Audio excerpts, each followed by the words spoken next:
नमस्कार, मी बाबा बेलापूरकर. आपण पाहत आहात एकजूट महाराष्ट्र न्यूज.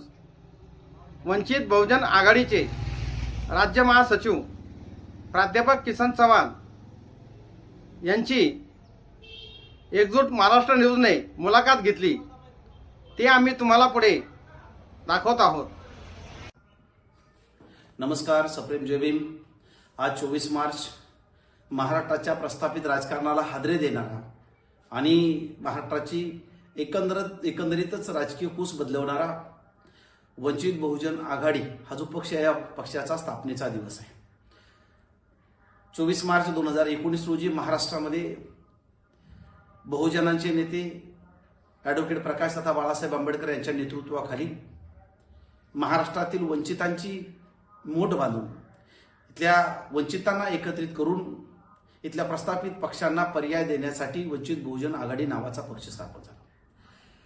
2019 पासून तर आजपर्यंत 2 लोकसभेच्या निवडणुका झाल्या, 2 विधानसभेच्या निवडणुका झाल्या, नगर परिषदेच्या निवडणुका आणि महानगरपालिकेच्याही निवडणुका झाल्या.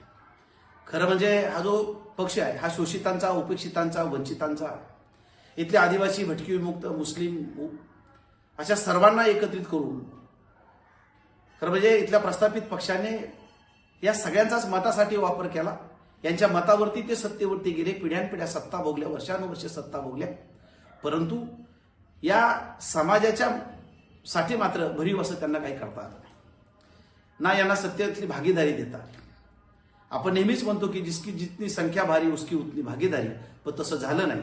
महाराष्ट्रामध्ये ठराविक घराण्यांनी सत्ता भोगली. या 2 लोकसभा आणि 2 विधानसभेच्या निवडणुकीमध्ये ज्या समूहांना ग्रामपंचायतीमध्ये निवडणुकीचं प्रतिनिधित्व दिलं जात नव्हतं, अशा समूहांना विधानसभा आणि लोकसभेमध्ये प्रतिनिधित्व देण्याचं काम, उमेदवारी देण्याचं काम या पक्षानं केलं. खरं म्हणजे हा जो समूह होता हा वंचितांचा समूह, प्रत्येक जातीमध्ये हा वंचितांचा समूह आहे. त्यांना नवी ऊर्जा देण्याचं काम, त्यांचं अस्तित्व आणि त्यांचा स्वाभिमान जागा करण्याचं काम वंचित बहुजन आघाडीनं केलं.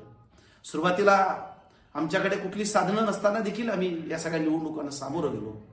आमच्यांवरती आरोप झाले, परंतु या 7 वर्षाच्या काळामध्ये आम्ही सिद्ध करून दाखवलं की आम्हाला आमचं स्वतःचं राजकारण करायचं आहे. सुरुवातीला प्रस्थापित पक्षांनी आम्हाला नावं ठेवली, आमच्यावरती टीका केल्या, परंतु आदरणीय बाळासाहेब आंबेडकरांचं खमकं नेतृत्व या पक्षाकडे असल्यामुळं आम्ही कुणाच्या तुकड्यावरती जगणार नाहीत, कुणाच्या कुबड्या घेऊन आम्ही उभे राहणार नाही. तर आम्हाला स्वतःचं राजकारण उभं करायचं आहे. आमच्या स्वतःच्या लोकांच्या जीवावरती, मतांवरती आम्हाला या समूहांना सत्तेमध्ये घेऊन जायचं आहे. अशा पद्धतीचे वेगळा आशावाद आणि स्वप्न आम्ही घेऊन निघालेलो आहोत. आमची टिंगल केली गेली की यांच्याकडे ग्रामपंचायतीचं एक सदस्य नाही, परंतु अलीकडच्या नगर परिषद, नगर पंचायतीच्या निवडणुका झाल्या, 100च्या वर नगरसेवक निवडून आलेल्या. हळूहळू समाजामध्ये जागृती आहे. खरं म्हणजे या 2019 आत्तापर्यंत महाराष्ट्रामध्ये इथल्या सर्वसामान्य गोरगरीब वंचितांचे प्रश्न सरकार दरबारी मांडण्याचं काम, रस्त्यावरती येऊन मांडण्याचं काम वंचित बहुजन आघाडीने केलं आहे. इथल्या शेतकऱ्यांपासून कष्टकऱ्यांपर्यंत असेल, विद्यार्थ्यांच्यापासून तर या सगळ्या वर्ग समूहांचे प्रश्न असतील, मुस्लिमांचे प्रश्न असतील, ओबीसी आणि गरीब मराठ्यांच्या आरक्षणाचे प्रश्न असतील, या सगळ्याच प्रश्नांना घेऊन वंचित बहुजन आघाडी सातत्यानं रस्त्यावरची लढाई करत आहे.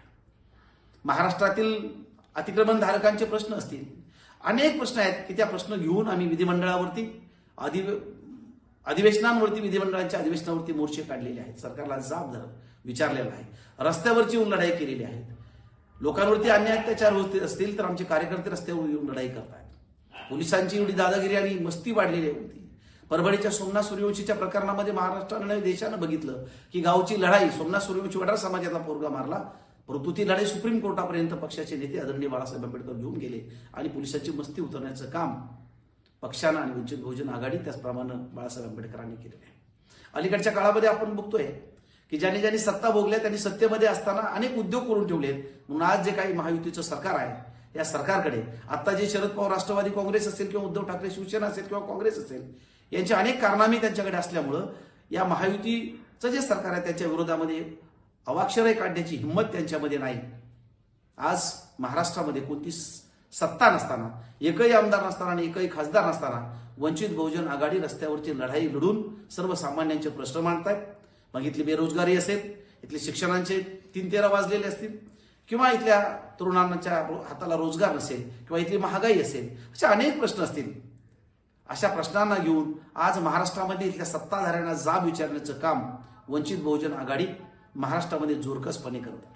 आम्हाला माहिती आहे की आमच्यासमोर प्रस्थापित पक्ष आहेत, कारखानदार आहेत, पिढ्यानपिढ्या सत्ता भोगणारे आहेत. अशाही परिस्थितीमध्ये आमच्या हाताकडे कुठली साधनं नसताना तरी देखील आम्ही निवडणुकीला सामोरं जातोय, निवडणुका लढतोय, लोकांचा कल आमच्याकडे वाढतोय. आणि म्हणून या 7 वर्षाच्या काळामध्ये वंचित बहुजन आघाडी महाराष्ट्रभर हा पक्ष खेड्यापाड्यांपर्यंत पोहोचलेला आहे. याच्या वर्धापन दिनाच्या निमित्तानं मी खऱ्या अर्थानं सलाम करेन आमच्या त्या कार्यकर्त्यांना की ज्या कार्यकर्त्यांनी कुठली साधनं नसताना आपल्या कुटुंबातला पैसा, खिशातला पैसा, लेकरा बाळांना खाऊ घालण्याचा जो पैसा आहे तो पैसा पक्षासाठी वाढवला, आपला श्रम दिले, कष्ट केले, आपला वेळ दिला आणि सातत्यानं गाव खेड्यांपासून इथले जे प्रस्थापित पक्षातले जात दांडगे आहेत, धनदांडगे आहेत, त्यांना अंगावर घेण्याचं काम, तालुक्याच्या ठिकाणी त्या प्रस्थापित कारखानदारांना, शिक्षण संस्था चालकांना अंगावर घेण्याचं काम आमच्या वंचित बहुजन आघाडीचे कार्यकर्ते करतायत. आणि म्हणून आज 7 वर्षापूर्वीचा पक्ष आज महाराष्ट्रामध्ये एक वेगळी ओळख त्यांनी निर्माण केली आहे. महाराष्ट्रामध्ये भविष्य काळामध्ये सत्तेकडे आगीकूच करणारा पक्ष म्हणून आमच्याकडे बघितलं जातं. याचं सर्व श्रेय खेड्यापाड्यातल्या, तालुक्यातल्या आमचे जे धडाडीचे आणि हरहुन्नरी स्वाभिमानी कार्यकर्ते जे आहेत, खऱ्या अर्थाने त्या कार्यकर्त्यांना जातं. आणि म्हणून आज वर्धापन दिनाच्या निमित्तानं अशा महाराष्ट्रातल्या झोकून देऊन काम करणाऱ्या शिलेदारांना, बाणेदार आणि ताटकाण्याच्या कार्यकर्त्यांना मी मनापासून या ठिकाणी वर्धापन दिनाच्या शुभेच्छा देतो. पुढील सगळ्याच लढाईसाठी आम्हाला सत्तेमध्ये जायचं आहे. सत्तेमध्ये जाऊन आम्हाला आमच्या शोषितांचे, वंचितांचे, उपेक्षितांचे प्रश्न सोडवायचे.